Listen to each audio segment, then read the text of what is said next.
दर्शकों का बहुत बहुत स्वागत। जैसा कि हमारा यह चैनल बीएड, डीएलएड, एमएड के साथ साथ शिक्षा जगत से जुड़ी हुई विभिन्न जो नई उपलब्धियां होती हैं या जो हमारे पास चैलेंजेज होते हैं उसको लेकर आप सभी श्रोताओं के सामने उपस्थित होती है। आज हम लोग जो चर्चा करने जा रहे हैं वह बीएड सेकेंड ईयर का इंटर्नशिप फाइल कैसे तैयार करेंगे। इंटर्नशिप फाइल एक्टिविटीज़ 13, काउंटिंग में 13 है। आपको अवगत होना चाहिए कि टोटल बीएड सेकेंड ईयर में जो यह एक्टिविटी फाइल तैयार कराए जाते हैं इसमें फाइलों की संख्या 14 है। उसमें से 13th के आज हम लोग चर्चा करने जा रहे हैं। तो आज का यह जो हमारा टॉपिक है बहुत ही महत्वपूर्ण है, विशेष करके वैसे छात्र छात्रा जो बीएड के सेकेंड ईयर के स्टूडेंट हैं, प्रशिक्षु हैं, उनके लिए आज का यह जो हमारा एपिसोड है बहुत ही महत्वपूर्ण है। कई बार बच्चों का यह हमारे पास फ़ोन आता है और रिक्वेस्ट आता है कि सर कैसे इस फाइल को लिखना है। तो मैं एक गाइडलाइन दे रहा हूँ, यह नहीं कह सकता कि यह जो फाइल मैं आपको बता रहा हूँ यही एकमात्र तरीका है और इससे बेहतर तरीका नहीं हो सकता है। आप स्टूडेंट हैं, रिसर्चर हैं, आप बहुत कुछ अपने ढंग से अच्छे ढंग से कर सकते हैं। मेरा अभिप्राय यह है कि यह एक छोटा सी सलाह है जिसे देख करके आप इसे बेहतर फाइल बनाएं, क्योंकि आपका आने वाला भविष्य बेहतर भविष्य हो सकेगा। आप इसे गाइडलाइन लेकर के इसे बेहतर एक्टिविटीज़ फाइल को बना सकते हैं। तो विशेष इसके बारे में जानकारी लेने के लिए वीडियो को आखिरी तक जब आप देखेंगे तब यह समझ में आएगा कि वीडियो आपके लिए विशेष करके एक्टिविटीज़ नंबर 13 जो school internship organisation of sports game and preparing reports हैं उस पर आधारित यह आज का वीडियो है, जिसे आखिरी तक देखें। मेरा प्रयास है कि आपको इस फाइल को तैयार करने में जहाँ तक हो सकेगा आसानी हो, इसीलिए मैं इस वीडियो को आपके लिए बना रहा हूँ।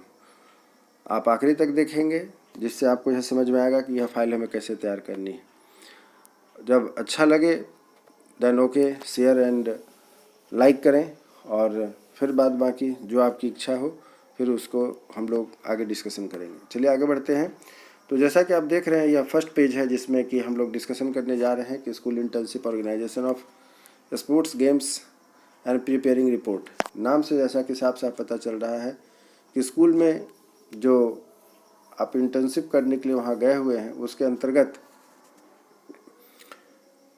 खेल की या स्पोर्ट्स की जो मुख्य बिंदु हैं उनके बारे में भी बच्चों को आपको अवगत कराना है और बच्चों के अंदर इंडोर गेम आउटडोर गेम संबंधित जो मुख्य बातें हैं उन्हें समझाई जानी चाहिए और कैसे उनको हम समझाते हैं, क्या क्या करना पड़ता है और कैसे हम क्या करेंगे, उसी को लेकर के यह फाइल हमें तैयार करना है। इसलिए इसका नाम दिया गया है एक्टिविटीज़ फाइल नंबर 13।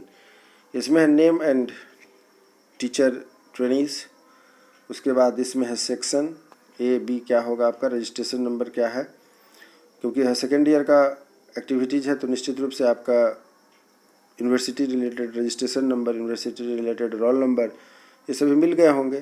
फिर कॉलेज के roll number, name of the school जहाँ पर आप गए हैं इंटर्नशिप प्रोग्राम करने के लिए, टोटल नंबर ऑफ ऑब्जर्वेशंस कितने हैं वो सभी इसमें लिखना है। यह हो गया आपका फ्रंट पेज। सेकेंड पेज है यहाँ सर्टिफिकेट जो आप देख रहे हैं। वीडियो के आखिरी में इन सबों का मैं एक स्क्रीनशॉट डाल दूंगा जिससे कि आपको समझने में आसानी होगी। यह सर्टिफिकेट है। इस सर्टिफिकेट में आप देख रहे हैं कि इधर लेफ़्ट साइड में आपको करना यूँ है कि कैसे यहाँ पर सबसे पहले सिग्नेचर ऑफ सुपरवाइज़र होगा, फिर सिग्नेचर ऑफ हेडमास्टर होंगे, उसके बाद जब फाइल तैयार हो जाएगी तो कॉलेज पर आने पर सिग्नेचर ऑफ आपका एक्सटर्नल का होगा। जब यह फाइल को सबमिट करना है तब की बारी है। आगे बढ़ते इसी प्रकार से इंडेक्स है, जैसा कि शुरू में ही हमने देखा है कि नंबर ऑफ़ ऑब्जर्वेशंस यहाँ आप जब लिखेंगे तो इंडेक्स से अभिप्राय आप जानते हैं, जिसमें शुरू नंबर एक लेफ़्ट साइड में जो है कि आप यहाँ डालेंगे सीरियल नंबर 1 2 3 4 5 इस तरीके से डालते चलेंगे। यहाँ पर आपकी टॉपिक अर्थात टाइटल होती है, TITLE टाइटल होती है। कि कैसे हम इसको ये करेंगे और पेज नंबर कहाँ पर कौन सा है, इस चीज़ का हमें ध्यान रखते हुए आगे बढ़ना है। इंडेक्स जब हमारा पूरा हो जाता है तो फिर हम आगे बढ़ते हैं। आप देख रहे हैं कि यहाँ पर इस तरीके से इंडेक्स बनाना है, इसीलिए मैंने प्रयास किया है कि आपके सामने एज ए प्रूफ डिटेल्स में रखा रहे कि आप इसको देख करके कॉपी करना चाहते हैं या जो भी चाहते हैं, जैसे भी चाहते हैं उसको आप आसानी से कर सकते हैं। आप इसे बेहतर फाइल भी बना सकते हैं। मैं शुरू से बोल रहा हूँ, फिर बोल रहा हूँ कि आप एक गाइडलाइन के तौर पर हमारी इस वीडियो को देखें, जिससे कि एक्टिविटीज़ नंबर 13 आपको बनाने में परेशानी ना हो, क्योंकि आए दिन बच्चों का यह रिक्वेस्ट आते रहता है कि सर हम लोग कैसे बनाएं। तो कैसे बनाएं, तो मेरा काम है आपको समझाना। आपका काम नकल करना नहीं है, बल्कि उसमें इम्प्रूव करके अपने कार्य को आगे बढ़ाना है। तो इस तरीके से आप देख रहे हैं कि कैसे क्या है, सब कुछ यहाँ आपकी नज़र के सामने है। आप देख करके इसको समझें और इस तरीके से बनाने का प्रयास करें। अब बारी आती है कि इसमें क्या क्या लिखना है। आपके पास कॉपी मिली हुई है, कॉपी नहीं मिली है वो भी छात्र इससे कॉपी करके, देख करके, लिख करके उसको पूरा कर सकते हैं। और जिनके पास मिली हुई है उनको भी लिखना है और यही सब बातों को लिखना है, जिसमें कहा गया है कि कैसे रिपोर्ट तैयार करेंगे। तो रिपोर्ट तैयार तभी होती है जब उसका सबसे पहले हम लोग क्या करते हैं, परिचय देते हैं। तो यहाँ जो आप देख रहे हैं यह है, क्या है, परिचय है। किस चीज़ का है, स्पोर्ट्स का परिचय है कि खेल क्या होता है। तो खेल कोई भी कार्य जिसमें कि नियमों की संरचना हो और जिसको आनंद प्राप्ति के लिए या कभी कभी शिक्षा प्रदान करने के लिए भी किया जाता है, उसे हम खेल कहते हैं। खेल क्या है, यहाँ पर आपने परिभाषा के रूप में इसे देख लिया। खेल बालकों की एक स्वाभाविक प्रवृत्ति होती है और शिक्षा में खेलों का उपयोग कर अध्यापक शिक्षक को रुचिकर बनाते हैं तथा बालकों के अधिगम विकास कर सकते हैं। तो कहने से अभिप्राय यह है कि यह जो पेज आप देख रहे हैं, पेज नंबर 5 जो है, वह इसमें विशेष करके दिखाया गया है कि जो मुख्य बातें हैं आप इसको धीरे धीरे चला करके नोट डाउन भी कर सकते हैं, जिससे कि आपकी फाइल अपनी तैयार हो सकती है।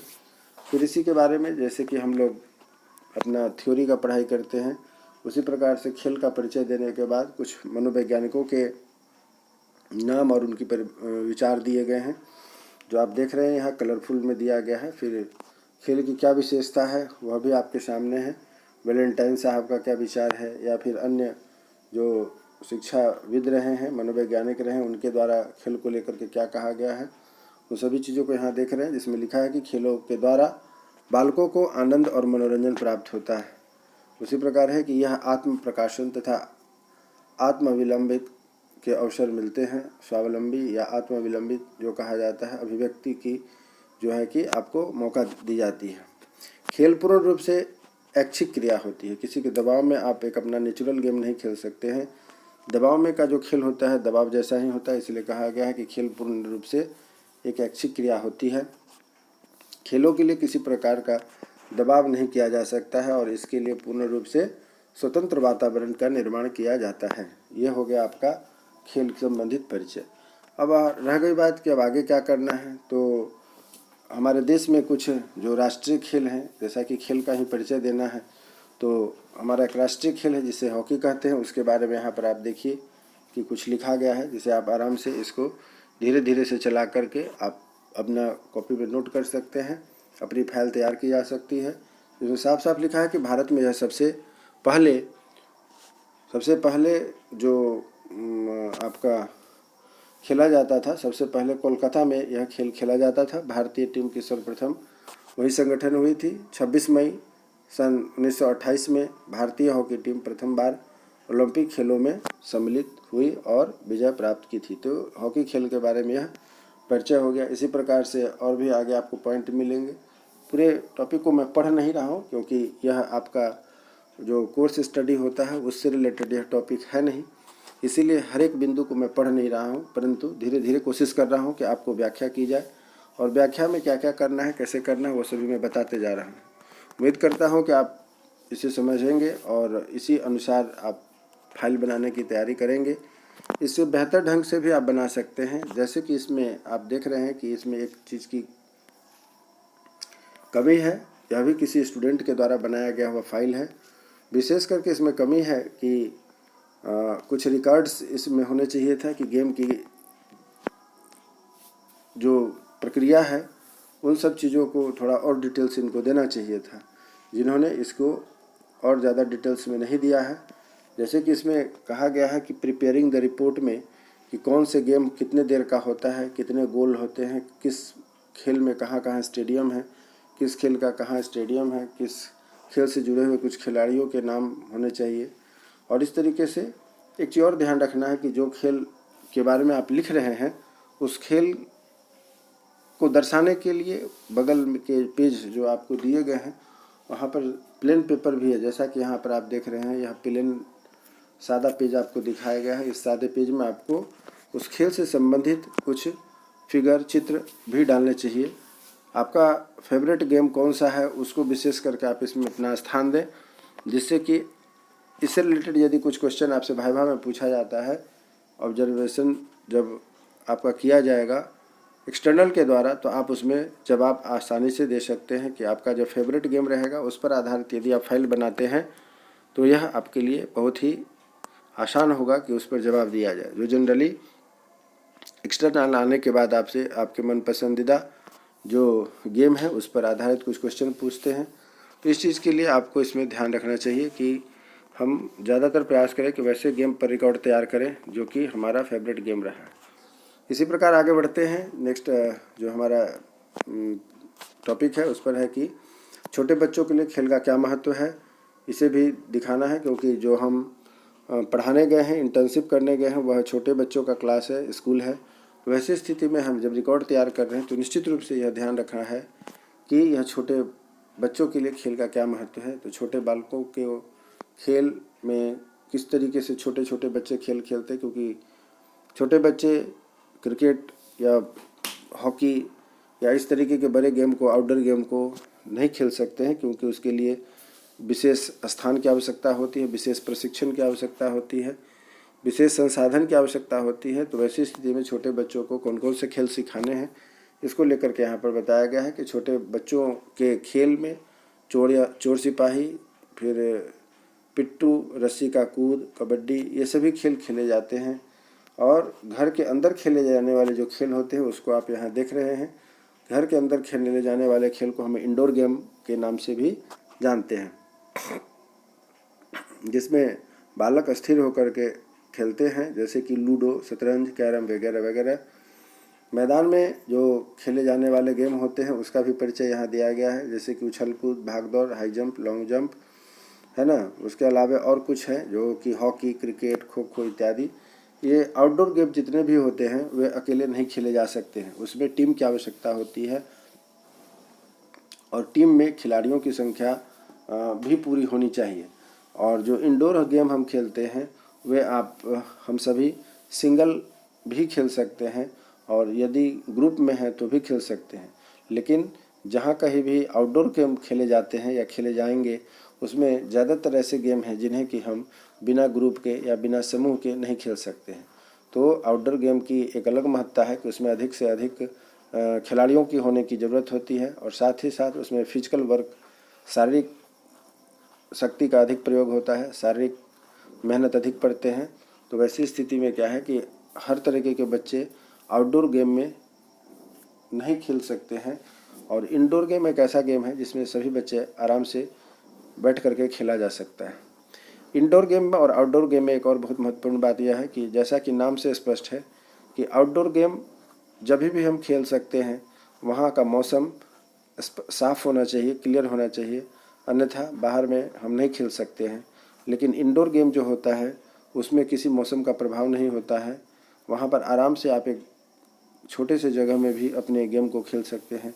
इसलिए बच्चों में आउटडोर और इंडोर दोनों तरह के गेमों का प्रचलन है और हम शिक्षकों को इस बात का ध्यान रखना चाहिए कि हमें किस तरीके से इन बच्चों को प्रशिक्षित करें कि इंडोर आउटडोर दोनों तरह के गेम को ये आसानी से घर हो या स्कूल हो कहीं भी खेल सकते हैं।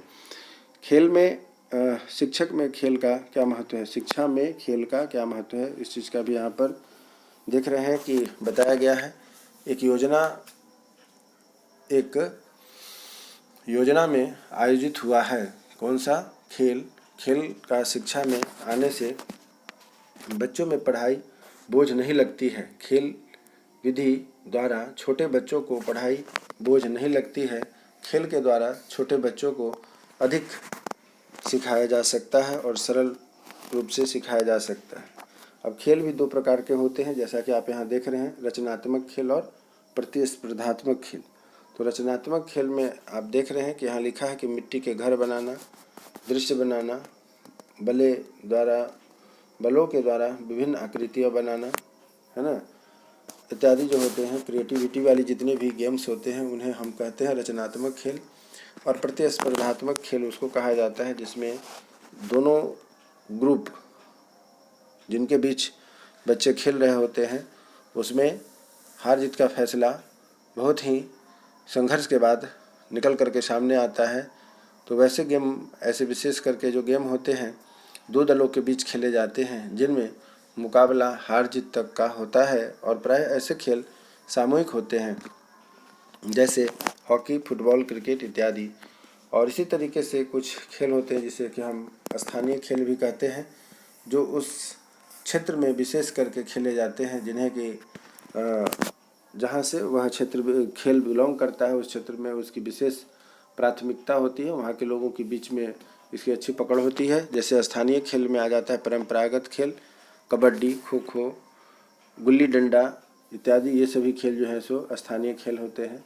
चौथा है इसी प्रकार शारीरिक क्रियाओं से संबंधित, कि जैसे मान लीजिए हमारे पास खेल के लिए संसाधन नहीं है और बच्चों को इंटरटेन भी करना है तथा शारीरिक व्यायाम भी कराना है, तो वैसी स्थिति में हम शारीरिक क्रियाओं से संबंधित खेल को करवाते हैं। तो उस तरीके के जो खेल होते हैं वे मुख्य रूप से आप देख सकते हैं, यहाँ लिखा है कि भाग दौड़ कराना, खेल कराना और लंबी कूद कराना, ऊंची कूद कराना, गोला फेंक कराना, तैरना, कसरत इत्यादि जो होते हैं शारीरिक क्रियाओं से संबंधित खेल होते हैं। इसी प्रकार और आ जाता है अभिनय संबंधित खेल। अभिनय संबंधित खेल में आ जाता है, इन खेलों को बालक काल्पनिक खेल खेलते हैं, विभिन्न वस्तुओं के नाम रख करके उनसे बातें करना। ये सभी क्या है कि काल्पनिक खेल के रूप में जाने जाते हैं। अर्थात आकृति किसी पशु, पक्षी, पेड़ पौधे इत्यादि का बना देते हैं और आपस में इससे खेलते हैं, और इसे हम कहते हैं अभिनय संबंधी खेल। उसके बाद है कि लड़कियों के लिए खेल भी कुछ विशेष तरह के होती है, और वैसे खेल जो होते हैं लड़कियां ही पसंद करती हैं, लड़के उसमें नहीं जाना चाहते हैं। तो ऐसे कुछ खेल होते हैं, कुछ खेल विशेष रूप से जो होती हैं उन्हें लड़कियां खेलती हैं, जैसे कि गुड्डे गुड़ियों का खेल होता है, चूड़ियों को लेकर के खेलना, घर बनाना, खाना बनाने जैसे जो खेल होते हैं, घर के साज सज्जा के सामान जो होते हैं, इन सब तरह के डेकोरेटिव खेल जो होते हैं वो ज़्यादातर लड़कियां खेलती हैं। बच्चों को किचन में खेलने का जो किचन सेट होता है उसके द्वारा खेलना, गुड्डे गुड़ियों का खेल खेलना, या और भी कुछ विशेष बातें होती हैं जो कि बच्चियां, लड़कियां, बच्चे जो होते हैं, गर्ल्स, उनको बहुत पसंद आता है। इसीलिए कहा गया कि कुछ खेल लड़कियों की स्पेशल होती हैं। इसी प्रकार आगे बढ़ते हैं कि जैसा कि मैंने बताया कि जिस खेल के बारे में हम चर्चा कर रहे हैं, प्रयास होना चाहिए कि वहाँ पर सिंबॉलिक चित्र के द्वारा कुछ बता दिया जाए। जैसा कि आप यहाँ देख रहे हैं, यह जो एक चित्र बनाया गया है यह हॉकी का चित्र है। यह एक स्टूडेंट है जो कि हॉकी खेल रहा है और यह एक हॉकी का चित्र है। तो आपकी जो कॉपी दी गई है, एक्टिविटी फाइल दी गई है, उसमें रूल शीट के साथ साथ प्लेन पेपर भी दिए होंगे। नहीं दिए हैं तो आप उसमें लगा करके उसमें कोशिश करें। या तो आप अच्छा चित्रकार हैं, अच्छा चित्र बना सकते हैं तो खुद से बना लीजिए जैसा कि इस बच्चे ने बनाया हुआ है, या फिर नहीं तो आप बाज़ार से मिलने वाले जो कट पेस्ट वाले बहुत सारे ऐसे फाइल्स आती हैं उसको भी आप चिपका करके अपनी फाइल को खूबसूरत बना सकते हैं, अच्छे ढंग से बना सकते हैं। इसका भी आप ध्यान रखें। इस तरीके से आपकी फ़ाइल काफ़ी अट्रैक्टिव बनेगी और मार्किंग अच्छा मिलेगा। इसी प्रकार अब आगे बढ़ते हैं कि यहाँ जो आपको देखने को मिल रहा है कि खेल के जो प्रकार कितने होते हैं, व्यक्तिगत, सामूहिक, परीक्षात्मक खेल भी होते हैं, वैश्विक खेल भी होते हैं। बताइए, इतनी सारी खेल की गतिविधियाँ हैं, शायद बहुत कम लोग ऐसे होते हैं कि जिनको इतने सारे खेलों के बारे में जानकारी होती है। तो आप प्रशिक्षु हैं, आपका काम है कि इन सबों को खोज करके, शोध करके अपने फाइल में इकट्ठा करना, जिससे कि आप अपनी तैयारी को अच्छे ढंग से करें, जिससे कि आप अपने बच्चों को अर्थात स्कूल के छात्र छात्राओं को इसके बारे में अवगत कराएं कि कैसे ये सभी होते हैं। अब है यहाँ पर व्यक्तिगत खेल अर्थात इंडिविजुअल गेम। अकेला या एक व्यक्ति के द्वारा खेले जाने वाले खेल को व्यक्तिगत खेल भी कहते हैं, जैसे कि वीडियो गेम, रचनात्मक खेल, काल्पनिक खेल इत्यादि। ये सब बहुत अच्छे ढंग से आपको याद हो जाना चाहिए, इसीलिए मैं बोल बोल करके बता रहा हूँ। कभी कभी एक्सटर्नल जो आपकी आते हैं सेकेंड ईयर की परीक्षा के बाद, जो प्रैक्टिकल होती है आपके कॉलेज में, तो वहाँ पर एक्सटर्नल आपसे प्रश्न पूछते हैं कि आप खेल से संबंधित जो फाइल बनाए हैं वह कैसे बनाए हैं। तो वैसी स्थिति में यदि आप खुद से बनाए रहेंगे तो आप उसका जवाब दे सकते हैं। तो उसी की कड़ी में है कि मैं जो यह आपको सजेस्ट कर रहा हूँ, बीच बीच में पढ़ दे रहा हूँ, बोल दे रहा हूँ, जिससे कि पढ़ी हुई बात, बोली हुई बात, सुनी हुई बात, कही गई बात, लिखी हुई बातें जो है सो प्रैक्टिकली हमारे दिमाग में अच्छे से बैठ जाती है। तो यही उद्देश्य लेकर के मैं आपके सामने इसे बीच बीच में जो जो मुख्य बातें हैं उनको मैं रीड कर देता हूँ, जिससे कि आपको कोई परेशानी ना हो आगे चल करके। तो अब है कि व्यक्तिगत खेल अर्थात इंडिविजुअल खेल किसको कहते हैं। तो देख लिया आपने कि अकेले या एक व्यक्ति के द्वारा खेले जाने वाले खेल को हम व्यक्तिगत खेल कहते हैं। जैसे वीडियो गेम, रचनात्मक खेल, काल्पनिक खेल इत्यादि, ये सभी क्या होते हैं, वह इंडिविजुअल गेम होते हैं। इसी प्रकार आगे बढ़ते हैं, वह है कि समूह में खेले जाने वाले खेल को हम लोग ग्रुप गेम कहते हैं। जिस खेल को बालक समूह में अथवा कई बालकों के साथ खेलता है उसे हम सामूहिक खेल कहते हैं। जैसे कबड्डी, हॉकी, क्रिकेट, खो खो इत्यादि। इसमें आप और बेहतर बना सकते थे कि एक टेबल और इसमें जोड़ सकते थे कि किस खेल में खिलाड़ियों की संख्या कितनी होती है। जैसे आपने उदाहरण स्वरूप दिया है कि कबड्डी, हॉकी, क्रिकेट, आप बगल में लिख सकते थे कि कबड्डी में खिलाड़ियों की संख्या कितनी होती है, हॉकी में खिलाड़ियों की संख्या कितनी होती है, क्रिकेट में खिलाड़ियों की संख्या कितनी होती है। तो इसी हिसाब से आप और बेहतर रिपोर्ट तैयार कर सकते हैं। जैसा कि यहाँ पर दिया गया है, मैं एक गाइडलाइन दे रहा हूँ, आप इसके आधार पर इससे बेहतर रिपोर्ट भी तैयार कर सकते हैं। नेक्स्ट है परीक्षात्मक खेल, जिसे हम एक्सपेरिमेंटल भी कहते हैं, एक्सपेरिमेंटल गेम। जिन खेलों के द्वारा बालक वस्तुओं को उलट पुलट करके परीक्षण करता है, जिसके कारण बालक में जिज्ञासा की प्रवृत्ति बढ़ती है। तो इस तरीके का गेम जो सामान्यतः देखा जाता है कि कम उम्र के जो बच्चे होते हैं वे इस तरीके का गेम खेलते हैं, जिससे उनका मनोरंजन होता है और बच्चे रोते नहीं हैं, अपने खेल में व्यस्त रहते हैं, जिससे उनकी माँ, पिता या घर के अन्य सदस्य अपने काम में लगे रहते हैं और उनकी परेशानी भी कुछ कम होती है। इसी प्रकार है बौद्धिक गेम, जिसे हम इंटेलेक्चुअल गेम कहते हैं। जिन खेलों के द्वारा मानसिक शक्ति का विकास होता है उसे हम बौद्धिक खेल कहते हैं, जैसे कि शतरंज, पहेलियाँ इत्यादि। अब इसी प्रकार है कैरम के बारे में विशेष आप इसको धीरे धीरे से इस वीडियो को चला करके स्टेप बाय स्टेप देख करके समझ करके आप अपने फाइल को तैयार कर सकते हैं, या और भी बेहतर कोई तरीका आपके पास है तो उसका प्रयोग करते हुए अपने फाइल को तैयार करें।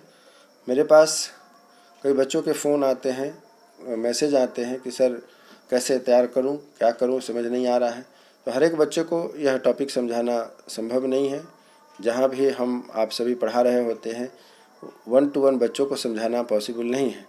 तो या तो कक्षा में इकट्ठे समझा दिया जाए जिसमें बच्चों की उपस्थिति अधिक से अधिक होती है, या नहीं तो फिर इस तरीके से मेरा यूट्यूब चैनल है या किसी अन्य जिनके आप फ़ैन हैं, जिनको आप ज़्यादा लाइक करते हैं, उनके द्वारा भी आप सीख सकते हैं। तो हमारे पास बहुत सारे बच्चों के फ़ोन आ रहे थे, मैसेज आ रहे थे कि सर कैसे फाइल तैयार होगी। इसी बातों को ध्यान में रखते हुए मैंने इस वीडियो को बनाया है। उम्मीद करता हूँ कि यह आपके लिए मार्गदर्शक साबित सिद्ध होगा, मार्गदर्शन का काम करेगा, जिससे कि आपको आगे आने वाले समय में फाइल बनाने में तैयारी में दिक्कत नहीं होगी। तो जो स्टूडेंट इंटर्नशिप में गए हुए हैं उन्हें इन सभी फाइलों को एक एक करके तैयार करना है, और मैं ये लगा करके तीसरा या चौथा फाइल डाल रहा हूँ वीडियो के माध्यम से। और भी आप हमारे इस चैनल के जो प्लेलिस्ट है उसमें जा कर के देख सकते हैं, उसमें भी मैंने पहले से बताया हुआ है। जो कुछ बचा हुआ है उसको भी आगे आने वाले समय में डालूँगा, जिससे कि आप आसानी से अपने फाइल को तैयार कर सकते हैं, एक्टिविटीज़ फाइल को। यदि आप हमारे इस यूट्यूब चैनल में नए हैं तो कृपया हमारे इस यूट्यूब चैनल एजुकेशनल प्लेटफॉर्म को सब्सक्राइब करें, जिससे कि बीएड डीएलएड की परीक्षा संबंधित, इंट्रांस संबंधित और साथ ही साथ सीटीईटी से संबंधित अन्य जो टॉपिक हैं उस पर भी हम लोग चर्चा करते रहते हैं, डिस्कशन करते रहते हैं। जैसा जिस समय डिमांड होती है या जिस प्रकार बच्चों के कमेंट्स आते हैं उसके अनुसार इसके बारे में मैं बताता हूँ। अभी आए दिन कुछ और कमेंट्स आ रहे हैं कि सर बीएड की परीक्षा कब होगी, कैसे होगी, तथा कैसे उसकी तैयारी करनी है जिससे कि अच्छे अंक पा सकते हैं। तो इन सब बातों को ध्यान में रखते हुए मैं उम्मीद करता हूँ कि बहुत जल्द ही उसके ऊपर भी एक वीडियो बनाई जाएगी कि बीएड सेकेंड ईयर की जो फाइनल परीक्षा होने वाली है या फर्स्ट ईयर की जो परीक्षा होने वाली है उससे संबंधित जो कुछ सूचना हमारे पास है, जो कि यूनिवर्सिटी से प्राप्त होती है, उसके आधार पर बहुत जल्द ही वीडियो बनाई जाएगी। यदि आप हमारे इस यूट्यूब चैनल पर नए हैं और बीएड की कोर्स से जुड़े हुए हैं, प्रशिक्षु हैं, तो आप हमारे इस चैनल को सब्सक्राइब करें, जिससे कि आपके बीएड में जहाँ तक हो सके हमारा सहयोग रहेगा, जिससे कि आपकी बीएड इजी वे में आसानी से हो सके बिना किसी परेशानी के। चलिए आगे बढ़ते हैं। अब है कि महाविद्यालय में होने वाली गतिविधियाँ खेल के साथ साथ और भी जो आउटडोर का अभी तक हम लोगों ने जो ऊपर चर्चा किया वह सब के सब इंडोर गेम की बात हो रही थी। अब हम लोग जो चर्चा करने जा रहे हैं वो एक प्रकार से आउटडोर गेम है, जिसमें है कि हमारे महाविद्यालय में कई प्रकार के खेल आयोजित हुए हैं और ये खेल मैदान में खेले जाने वाले खेल होते हैं। यहाँ में कुछ खेलों के बारे में वर्णन होने जा रहा है, जिसमें कि क्रिकेट आप देख रहे हैं। क्रिकेट का परिचय है। क्रिकेट के खेल का इतिहास 16वीं शताब्दी से आज तक अत्यंत विस्तृत रूप से विद्यमान है। अंतर्राष्ट्रीय मैच सन 1844 में खेला गया था। अधिकतर आधिकारिक टेस्ट क्रिकेट पहली बार सन 1877 में इंग्लैंड तथा ऑस्ट्रेलिया के बीच खेला गया था और इस खेल से यह खेल मूल रूप से इंग्लैंड में विकसित हुआ है, लेकिन अब पेशेवर रूप से अधिकांश राष्ट्रमंडल देशों में यह खेल खेले जाते हैं। यहाँ एक लाइन और निकल के सामने आती है जो आप सभी जीके में भी तैयारी करते होंगे, देखते होंगे, जिसमें कि राष्ट्रमंडल में कौन कौन से खेल खेले जाते हैं या राष्ट्रमंडल के जो टीम है, ग्रुप है, समूह है, उसमें किन किन खेलों को लेकर के आए दिन जो खेल आयोजित होती है, उसमें कौन कौन से टीम है तो खेल हैं, तो उसमें आप देख सकते हैं कि बता सकते हैं कि उसमें क्रिकेट भी एक मुख्य रूप से है। इसलिए यहाँ पर मैंने आपको रोक करके आगे की बातों को बताया है, जिसमें साफ साफ लिखा गया है कि अब पेशेवर रूप से अधिकांश राष्ट्रमंडल देशों के जो खेल हैं, खिलाड़ी हैं, इसमें अपना योगदान देते हैं। और इसी प्रकार से आगे हम लोग देख रहे हैं कि क्या हो रहा है। इसमें भी उस स्टूडेंट ने खेल पर बहुत अच्छा चित्र बनाया है, जो आप देख रहे हैं। क्रिकेट का उसने बहुत अच्छा प्रयास किया इस चित्र को बनाने के लिए, चित्र बनाया है। और आगे इसी तरीके से आगे बढ़ते हैं। क्या है कि क्रिकेट खेल संबंधी महत्वपूर्ण बातें यहाँ दी गई है, जो आप यहाँ पा रहे हैं। क्रिकेट किट क्या होता है वो सभी इसमें बताया गया है। आराम से आप इस वीडियो को चला करके इसके द्वारा भी आप नोट्स लिख सकते हैं। फिर भी मैं प्रयास करता हूँ कि यदि संभव हो तो आखिरी में आपके लिए PDF डाल दूँ, जिससे कि आप आसानी से इसको देख करके अपनी फाइल तैयार कर सकते हैं। लेकिन है कि बेहतर यह होगा कि आप खुद से फाइल तैयार करें। परिचय के रूप में मैंने यहाँ पर आपको जो एक गाइडलाइन के रूप में मैंने जो यहाँ पर आपको यह वीडियो दिया है, उसे आप देख करके समझें और कैसे इसको और बेहतर बनाया जाए, इस पर आप अपने दिमाग को लगाएं, दिमाग को एक्सरसाइज दें, तो आपके लिए भविष्य के लिए बहुत अच्छा रहेगा। तो इस प्रकार से हम देख रहे हैं कि इन सभी खेलों के बारे में चर्चा हो रही है। अब बारी है कबड्डी की। तो कबड्डी के बारे में भी आप सभी जानते हैं कि जो यह खेल होता है, कबड्डी जो है कि बांग्लादेश का राष्ट्रीय खेल है। यहाँ देखिए, पुनः आपके लिए एक जीके का प्रश्न बनता है कि कबड्डी बांग्लादेश का राष्ट्रीय खेल है। यदि कोई खिलाड़ी खेल के मैदान में से बाहर चला जाता है तो वह आउट माना जाता है, और यदि किसी खिलाड़ी को चोट लग जाता है तो उसके स्थान पर अपने टीम के किसी अन्य खिलाड़ी को रख करके जाता है। एक टीम 7 बार अपने खिलाड़ी को बदल सकती है। ये बहुत महत्वपूर्ण बात है खेल को, खास करके कबड्डी को लेकर के, कि एक टीम 7 बार अपने खिलाड़ी को बदल सकता है। यह खेल 40 मिनट का होता है, जिसमें कि 20-20 मिनट की 2 इनिंग्स होती हैं। खेल के अंत में प्रत्येक पक्ष अपने आक्रामक खिलाड़ी को बारी बारी से भेजता रहता है, और हमारा महाविद्यालय खेल संबंधित अनेक गतिविधियां भी करवाते रहता है, जिसमें इंडोर गेम, आउटडोर गेम संबंधित सभी खेल शामिल होते हैं। तो इस प्रकार से कुल मिलाकर के हमने यह प्रयास किया है कि आपका जो school internship organisation of sports and game का जो प्रिपेयरिंग रिपोर्ट है, एक्टिविटीज़ नंबर 13, आपको बनाने में कोई परेशानी ना हो, इसके लिए इस वीडियो को हमने तैयार किया है। आपको यदि फिर भी कोई परेशानी होती है तो कृपया हमारे कमेंट्स बॉक्स में जा कर के आप हमारे पास अपनी समस्या को भेज सकते हैं। मैं प्रयास करूंगा कि आपकी जो समस्या है उसे दूर करूं।